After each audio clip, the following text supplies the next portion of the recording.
Midseason Showdown is a high-level speedrunning tournament containing some of Minecraft's best speedrunners. I managed to collect enough phase points throughout the season to be invited to participate. Before the tourney started, we were brought into the ranked room, and seeing all the high-level players was very nerve-inducing. The first seed was a shipwreck that contained 9 iron. I knew that staying at the ship would be slow, and also wouldn't get me a lot of blocks. However, the trees were far. I had a split-second decision to make. Should I stay at the shipwreck, or should I go all the way to the trees? The shipwreck contained 5 gunpowder, so I decided to go back to the island, craft it into TNT, and use it to blow up the trees super quickly, and get all the blocks I'd need for the rest of the run. Unfortunately, because the proximity was horrible, the nether enter was very slow. This was bad. Not only because this would lose me time on the other runners, but we only had 15 minutes to complete each seed. Usually, this is not a problem. However, any major mistakes pretty much means you won't be getting any points at all. Upon entering the nether, I saw a stables bastion very far across a huge lava lake. Luckily, I was able to notice some amazing above terrain and managed to get there after a minute. I decided to loot the triple chest and bring the pigs down to the good gap where I traded, but heading to the fort I had another decision to make. I only had 5 explosives. I had to choose whether to blaze bed now or save them for the 0 cycle. I knew if I wanted to complete the seed in time at all, I would have to perform a 0.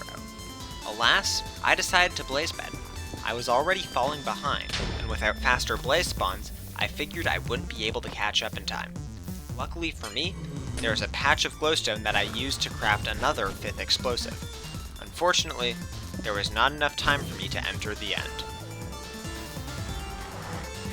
I had lost the first seed, but the first elimination round was at the end of seed 3.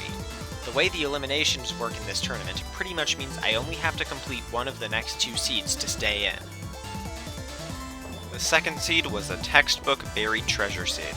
There wasn't any TNT inside the buried treasure, but luckily there was enough iron to make shears for blocks. The only downside is that the magma ravine was pretty far. The nether spawn seemed to be horrible due to the combination of Soul Sand Valley and Basalt Deltas. However, the treasure bastion was not too far, and with the help of the leaves I gathered from the overworld, I was able to get to the bastion in decent time. Unfortunately for me, I get unlucky and die to a skeleton in the bastion, losing me 4 minutes. This was bad because it pretty much guaranteed I wouldn't be able to complete the seed. Nevertheless, I tried my hardest and managed to get to the fort and blind with almost all my rods with 2 minutes left on the clock, which is barely possible assuming there is good terrain and I play perfectly. But it was too little too late as the 24th completion was achieved right before I went to measure my Eye of Ender. This really shook me up because I knew if I didn't die, there was a very high chance that I would have been able to complete the seed. Things were looking grim, but I still had one more seed to play. I had to lock in and get this completion, or I would be eliminated. The third seed was one of the best ruin portal seeds I have ever seen.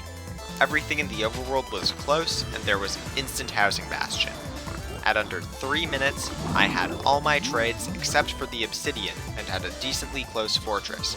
However, after getting to the fort, it took me a minute to find the spawner. My blaze rods were quick, and the terrain was very open. This seed was so good that while I was building my second portal, hackingnoises got a time of 6:47, faster than the random seed world record. And after that first completion, I knew that more would be pouring in, so I had to go fast. Unfortunately, I couldn't get a clear spike, and was navigating the stronghold for a minute and a half before the 24th and final completion. If I had hit the nav first try and hit the 0, I would have got the points and stayed in the tournament just a bit longer, but alas, my time was cut short. I was eliminated. Realistically, there was not much I could do apart from just playing faster. I have enough phase points to play in the playoff qualifiers next month, so I'll need to get my grind on.